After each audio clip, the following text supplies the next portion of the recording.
Coming up on Nittany Game Week. We're not done yet, and our focus has to shift onto this team that we're going to play because they're going to be really good. The team they play in the NCAA quarterfinals is a team they beat 3 months ago. Number 1 ranked Princeton. Why PSU could have the advantage in this rematch with the winner heading to the Final Four. John, Jim, how you doing? The smallest deed is better than the greatest intention. How a small act of kindness from former Nittany Lions standout Denai Dennis Sutton endears him to the media and Packers fans in Green Bay. And the women's volleyball team is choosing Texas when it comes to a big-time $1 million preseason exhibition tournament. The reason PSU can't lose when they face off with Nebraska, Florida, and SMU in late August. This is Nittany Game Week.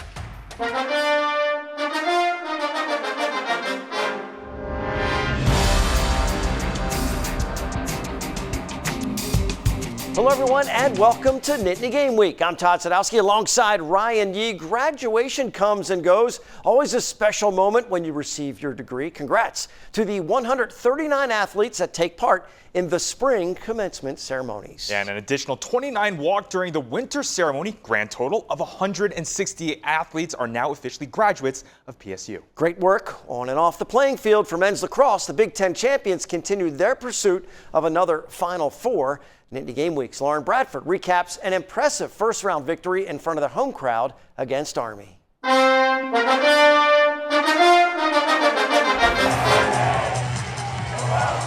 Panzer Stadium is packed in anticipation of round 1 of the NCAA Lacrosse tournament, with Penn State earning hosting rights over Army.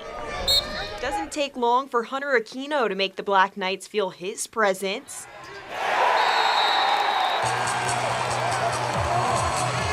The sophomore, who leads the team in goals despite missing games due to injury, tallied a 4-point hat trick in the game. He's a terrific lacrosse player, obviously, but I think the intangibles of how he infects others around him makes everyone feel a little bit better on the offensive end, brings a ton of energy to the entire team. It was great to have him back out here. He's just made such a significant difference in this stretch.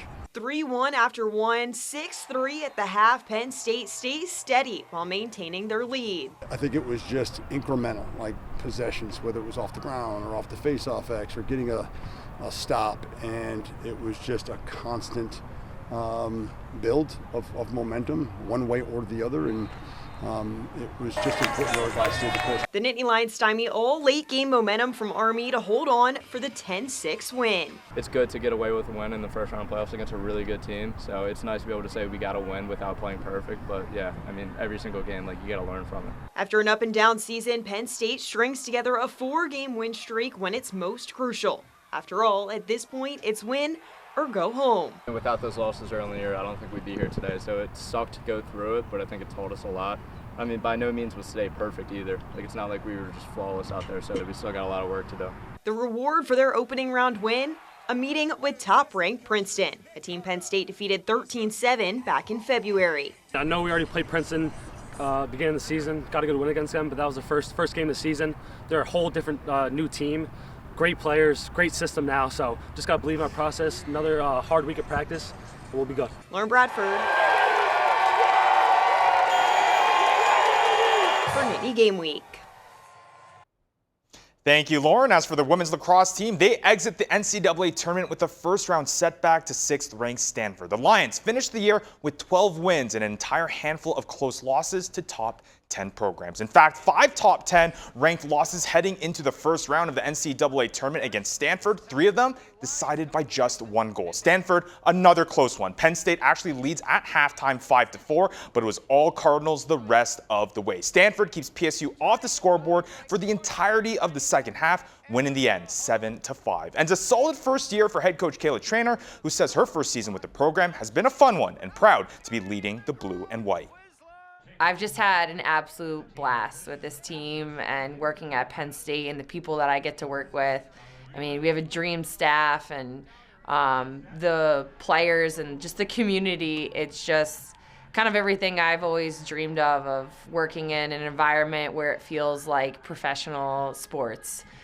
Just between the facilities, the commitment they have to athletics at Penn State is like no other. And I'm really, really grateful to be at Penn State. And to add to Trainer's successful track record, her team's impressive 2026 campaign included a hot 9-0 start to the season that matched the 1989 team. And also, with those 12 wins we talked about earlier, the first time since 2017 to that tally. It feels safe to assume that the women's lacrosse program will elevate another step next season. Definitely on the rise, that is for sure. As for the softball team, they post another 30-plus win campaign this spring. That's 4 of the past 5 seasons, reaching the 30-win mark. Perhaps more impressively, PSU posts double-digit conference wins for a 5th consecutive year. That's the longest stretch for that accomplishment in program history. The high point is the upset of their nemesis, Northwestern, in the Big Ten tournament at the University of Maryland. First victory against the Wildcats in 15 years. Once again, they're led by a potent offense, solid from top to bottom in the lineup. PSU slugs a team record 84 home runs, scores 377 runs. That raises the new mark for most ever that was set just last year. 1-0 every time, right? The results don't matter, whether it's in at-bats, whether it's out on defense. We just have to stay the course, be all in on the process. Singular in their focus, the offense reaches double digits in 18 games, including the 11-5 win over Northwestern in the Big Ten tourney. We move to a slightly bigger diamond. And the baseball team, they wrap up the regular season this weekend with an away series at Maryland. They are on the outside looking in right now for the Big Ten tournament, but making a push thanks to a solid series versus Washington. This is action from senior day. They use solid pitching and defense to blank the Huskies 4-0. Now we skip to earlier this week at Pitt. Offense gets a power surge as they had 5 home runs in this game against the Panthers, and includes these back-to-back jacks from Spencer Barnett and then Avery Smith after him. Kind of been the story this season. When the offense produces, the Lions don't get a quality pitching performance, and when the pitching and defense is there, they struggle to push enough runs across. Final regular season game is Saturday with the Terps. Up next, talk about your random acts of kindness. Former PSU defensive standout Dennis Sutton conducts his very own media meet and greet in Green Bay. Why he introduces himself to everyone around his locker at Packers minicamp. More Nittany Game Week is on the way. Nittany Game Week is brought to you by West Shore Home, official partner of Penn State football. Welcome back to Nittany Game Week. The smallest deed is better than the greatest intention. Former Penn State defensive lineman Dennis Sutton is now a member of the Green Bay Packers. And thanks to one random act of kindness, Denai endears himself to the media members covering the players and the fans that follow the team. Carson, nice to meet you, Carson. John, Jim, how you doing? He's trying to make a living not being kind to quarterbacks. On his first day at Packers minicamp, Dennis Sutton refuses to answer questions.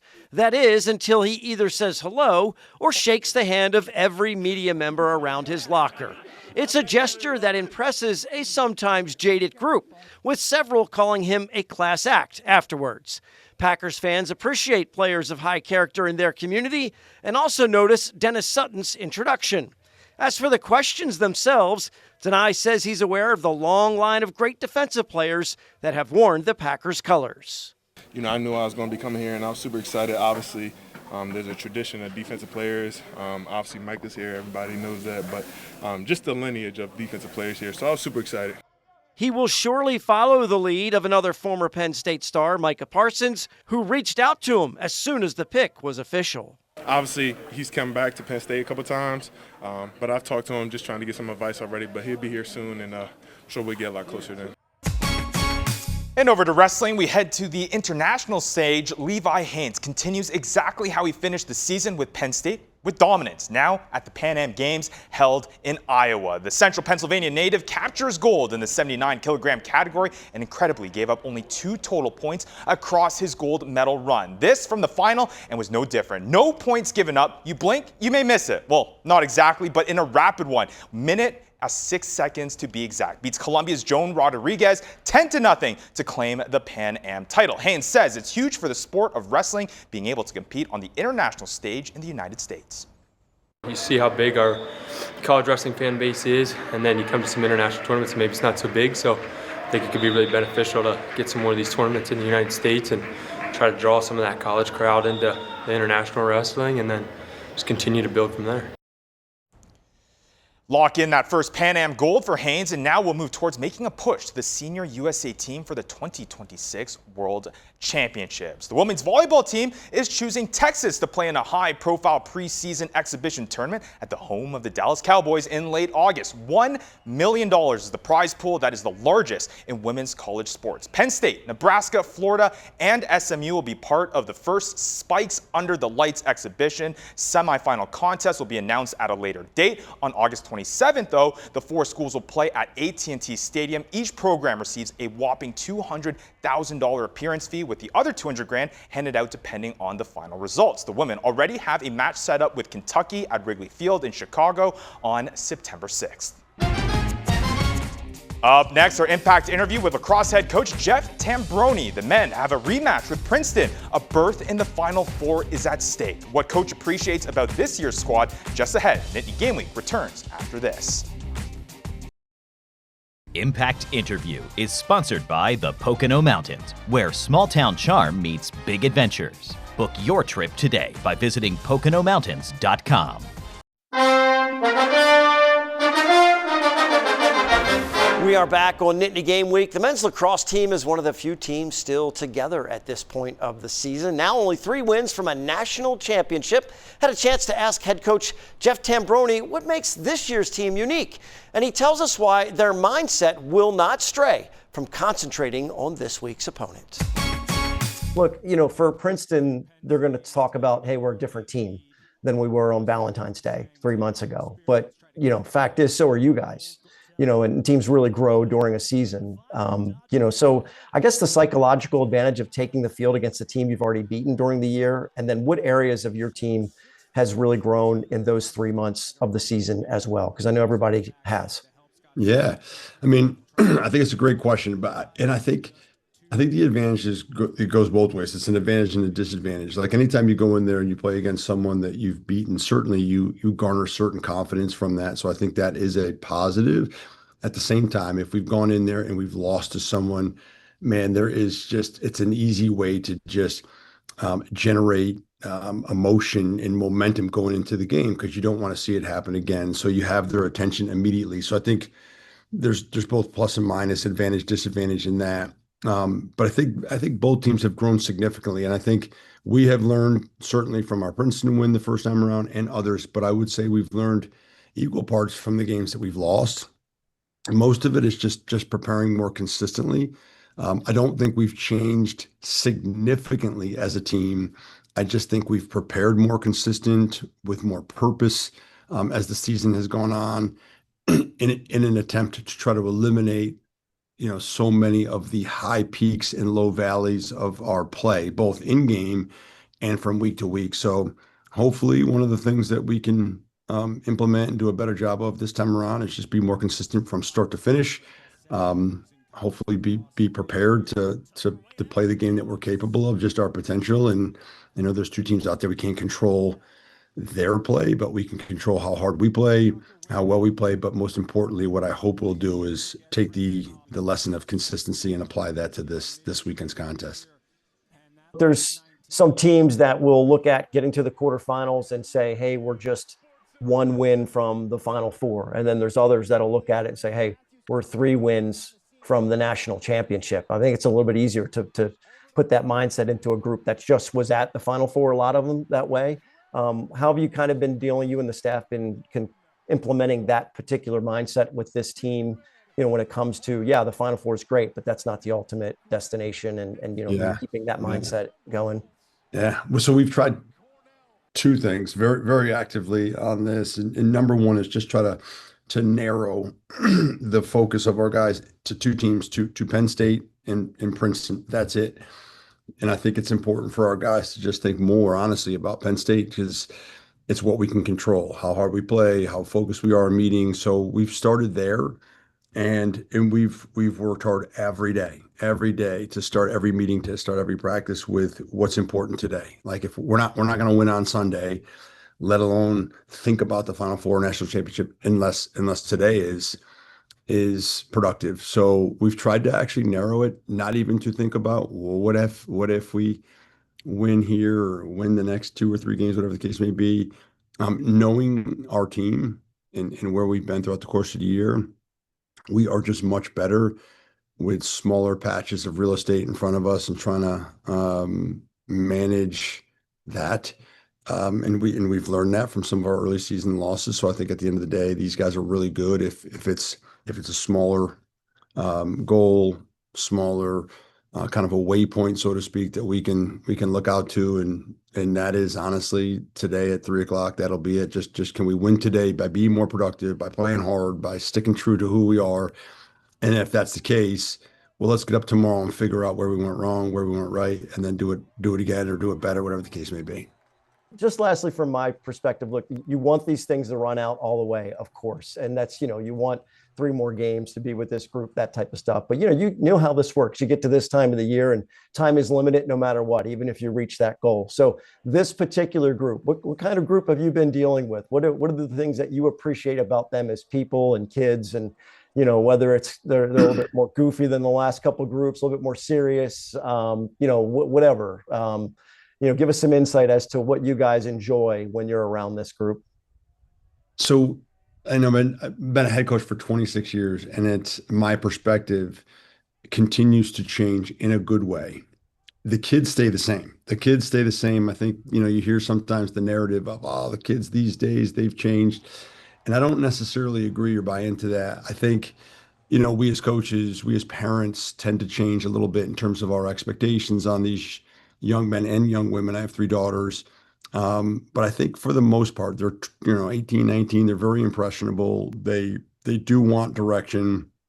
But as young men, sometimes they'll push back a little bit to figure out, how far they can go, which is a good thing. That's what they should be doing at that age. But I have enjoyed, and I think my perspective, the older I get, seems to be a little bit wiser in terms of who they are and what they need. And I need them as much as they need, hopefully, us as a coaching staff. And this group it's super close, I would say, off the field, which I think has proved to be a extremely valuable asset on the field. I think when you go through good times, your relationships off the field are not necessarily as relevant because you're enjoying success every day, and everybody wants to be a part of that. I think you're truly tested when things aren't going that well on the field, and I think it's a testament and a credit to this group and how tight they are off the field. It is truly a group that has invested in one another. We have really pushed hard, definitely around our facility, to get off their phones, to invest in each other, to figure out more creative ways to have conversations, to play hacky sack, to just continue to bond as human beings need the sense of belonging. And I do think, honestly, it's paid off. And I think these guys have really become close, not just because of that, but because of their experiences, because of the culture that they're a part of and they're creating. So I would say it's been a lot of fun. I would say it's a very tight-knit group from top to bottom. I don't get the sense the quote-unquote chain of command is as widespread as it has been in some years. And in some years, that's a positive because you have a clear-cut leader. This group just has a lot of really good people. We do have captains, we do have seniors, but I think all in all, it is just a group of guys that really respects each other and feels like every one of them has a sense of purpose and a sense of belonging that has been very productive in the journey thus far. Best of luck to the men's lacrosse team in Sunday's quarterfinal against Princeton.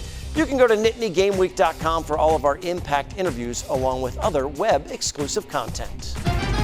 Don't go anywhere. Still to come, more than 425 golfers expected to pack the Penn State golf courses for a scramble with a mission, fueling cancer research. We'll tell you who the money benefits for heading into the final minutes on Nittany Game Week. Nittany Game Week is brought to you by West Shore Home, official partner of Penn State football.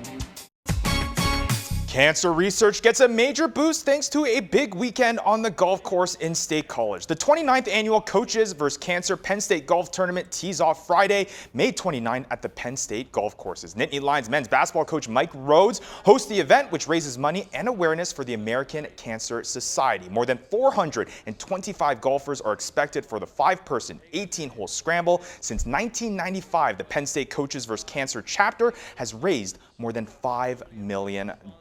And speaking of other huge accomplishments among Penn State athletes and teams, it's time for a Nittany Game Week Dean's List. We start with softball, where a remarkable season and in turn a solid postseason has led to some Big Ten awards. Allison One-Acre earned a unanimous first-team postseason All-Big Ten selection on top of a unanimous all-freshman team pick. Brianna Hannock joins One-Acre on that freshman team along with second-team honors. Brooke Clausewitz on the second team as well. And lastly, McKenna Young, the team's Big Ten Sportsmanship Award winner. Over to tennis. Love to see athletes having success off the court as well. Patricia Grigoras on the women's team, and on the men's side, David Lindsay, Marcus Schumann, and Michael Wright all earn academic all-district honors, highlighting academic and athletic success. And finally, let's shout out some teams. In fact, 21 of them. The Nittany Lions programs who earned a perfect 1,000 academic progress rate score in the 24-25 academic year, according to NCAA. Congrats to all of our student athletes on this week's Dean's List. It is important to us to bring PSU fans and alumni together with the program and with our Nittany Connect network at NittanyGameWeek.com. We partner with businesses that support the show and let our viewers know about their great products and professional services. The season is winding down. Just one more episode next week over the airwaves. Access to our content is 24/7, 365. It can all be found at one convenient location, NittanyGameWeek.com. And if you're making the trip to watch the men's lacrosse team at the University of Delaware on Sunday, make sure to send us your tailgating pictures. We always finish with some pride pics, so you may see them on next week's show. Do not forget to show us your spirit. For Ryan, I'm Todd. Thanks so much for watching Nittany Game Week. We'll see you next time.